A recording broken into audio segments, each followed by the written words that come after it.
Hə, gözəl əmoğlu. Gözəl Hacıxanlıda dəyərli əmoğlanları ilə bir yerdəyik. Salamlayırıq hər birinizi. Əmoğlu cənnət dama, hə? Var olasan. Həqiqətən cənnət. Yox, nə? Allah şəhidlərimizə rəhmət eləsin, ordumuzu qorusun. Qazilərimizə kömək olsun. Namiq. Ali Baş Komandanımız var olsun, Allah xalqımızı qorusun inşallah.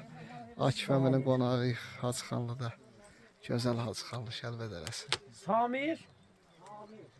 Bizim Kamil. Gözəl əmoğlu. Canlıdır, hə? İndi bayaq canlıydı, indi video çəkirəm. Hə. Çox sağ ol. Var ol, həmişə vətəndə. Gözəl insan. Həmişə bu günlər bizə də qismət oldu. Bəli, bəli. Allah şəhidlərimizə Amin, rəhmət eləsin, amin. qazilərimizə can sağlığı versin. Amin, amin, amin, amin. Var ol, Çox sağ ol. var ol, var ol qədər.